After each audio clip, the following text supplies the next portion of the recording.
আওয়ামী লীগের দালালি শুধু একমাত্র সুন্নিরা করেছেন, বাংলাদেশে আর কেউ করে নাই। আসেন তাহলে আজকে আমি সর্বোচ্চ কোনো ওয়াহাবি সুন্নি নাই, আমি বাস্তবটা তুলে ধরবো। সর্বপ্রথম মামুনুল হকের একটি বয়ান শুনি।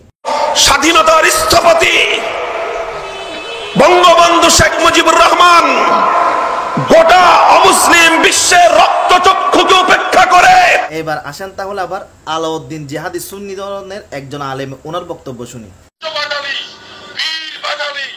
বঙ্গবন্ধু শেখ মুজিবুর রহমান তিনিও কিন্তু সুন্নি ছিল, ওয়াহাবি না।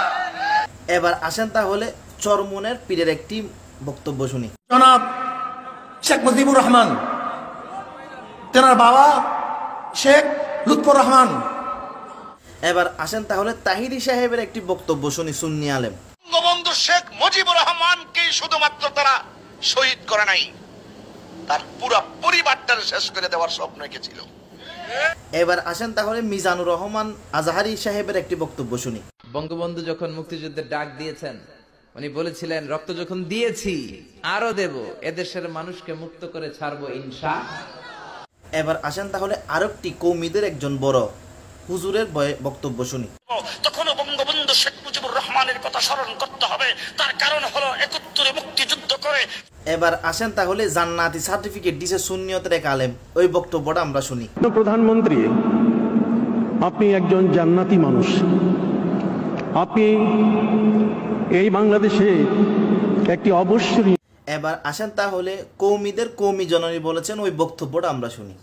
আমি ঘোষণা করতে চাই, আপনি কওমি জননী, আজ থেকে আপনাকে এই উপাধি দিলাম,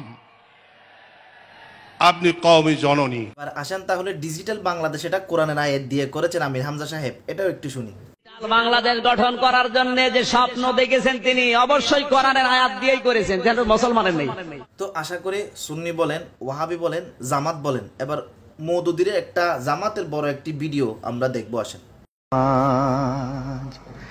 দাও খোদা দাও কোথায় পূর্ণ ইসলামী। তো আশা করি এগুলা তুলে ধরার একটি কারণ, আমি ওয়াহাবি বলেন, সুন্নি বলেন, কাউকে ছোট করছি না। শুধু একটি কথা বলি, যুগজার মুল্লুক তার, সবাই কিন্তু একই গাড়ের মাঝি। সুন্নি বলেন, ওয়াহাবি বলেন, জামাত বলেন, সবাই কিন্তু একই গাড়ের মাঝি। আওয়ামী লীগের পক্ষে কথা বলেছে, শেখ মুজিবের পক্ষে কথা বলেছে। কেউ শেখ হাসিনাকে জান্নাতি সার্টিফিকেট দিয়েছে, আবার কেউ শেখ মুজিবকে জান্নাতি সার্টিফিকেট দিয়েছে, আবার কেউ কওমি জননী বলেছেন। ঘুরে মুড়ে এখন শুধু ওই সুন্নিরা আওয়ামী লীগের দালাল হয়ে গিয়েছে। যাক, আশা করি আমি শুধু এই ভিডিওটা কাউকে ছোট করার জন্য নয়, ঘুরে মুড়ে সবাই এক গাড়ের মাঝি ভাই, সবাই একই ছিল। কেউ ফিট বাঁচানোর জন্য আর কেউ ফ্যাট বাঁচানোর জন্য, সবাই একে গাড়ের মাঝে বললে সব কিছু তুলে ধরবেন। ধন্যবাদ। আসসালামু আলাইকুম ওয়া রাহমাতুল্লাহি ওয়া বারাকাতুহু।